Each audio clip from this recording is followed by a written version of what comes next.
bring up something that is circulating through at least trans communities. At least that's where my point of contact is, and it relates, I think, Donna, to your comment about the CDC has offered guidance on like cleaning and things like that.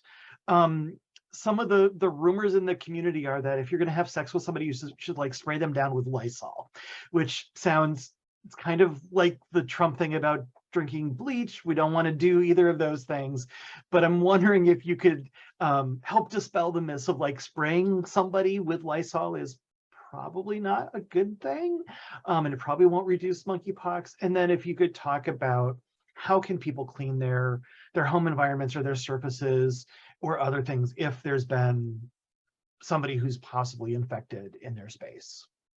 So those are two different questions, sorry, but. Well, number one, spraying a person with Lysol will not prevent transmission. So don't do it. We do not recommend that strategy.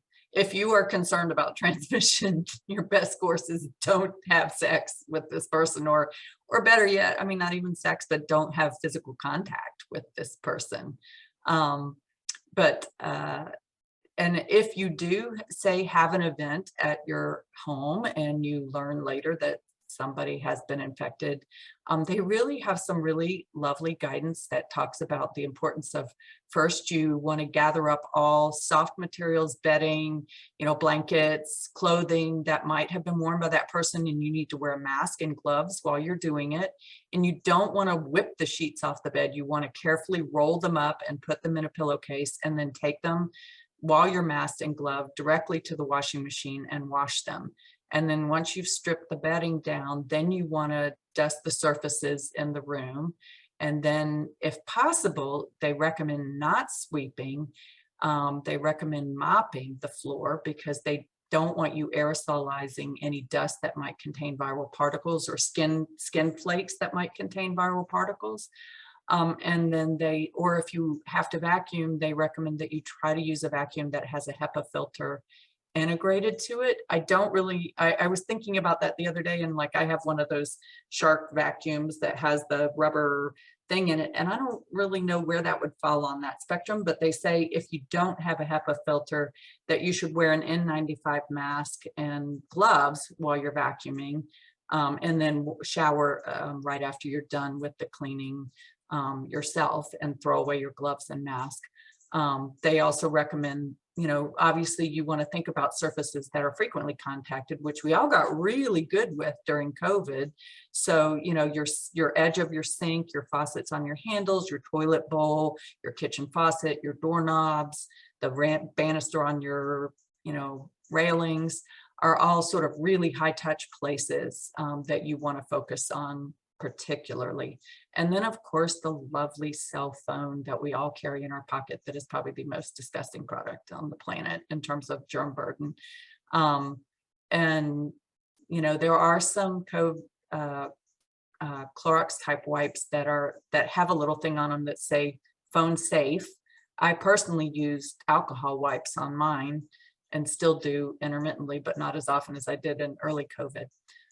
So those are just things you can think about. Also, you need to think about if you have a friend who has developed monkeypox and has traveled with you recently, you want to pay attention to your car as well and wipe down the surfaces in the car and consider vacuuming off the seat and stuff like that.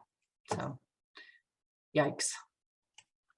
Thank you for sharing those pieces, because those are, things that I think are really practical that we can do if we have potential exposure in our homes or cars or other places. Erica, do you have anything to add about spraying people with Lysol, bad idea, or anything else about cleaning environments that people may want to know? Sure. The only thing I would add, and it just reminded me when I talked to that young lady,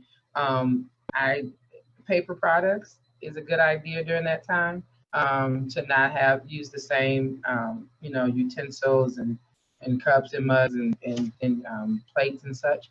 But also, if there's a way to, because we did this, I had, advised people to do this during COVID if they could, to find space in the house if you're able to, of course, where if there's a room that has a bathroom attached to it, that could be where the person is, so that the rest of the house is open to everyone else as far as isolation is concerned. That way it's not, it's cleaning all the time. It's constant cleaning, but it's also a way to make everyone more comfortable.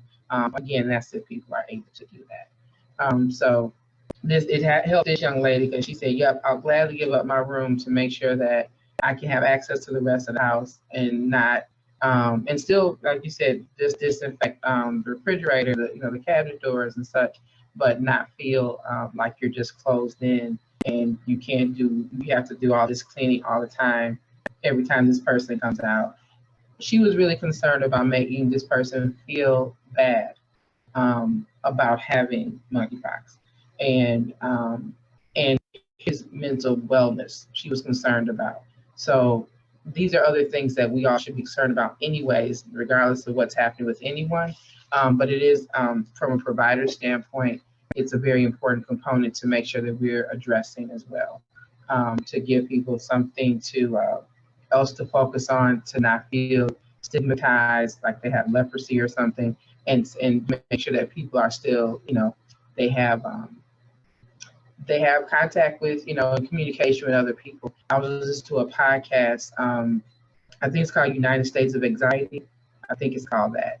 But they just had a podcast about monkeypox and talked to someone who is a microbiologist like myself, who wrote a book on microbiology and infectious diseases. And he spoke about how he himself had a friend who and they live in New York, who had monkeypox, recovered from it, and and he himself was the one to hug him for the first time in like 8 weeks.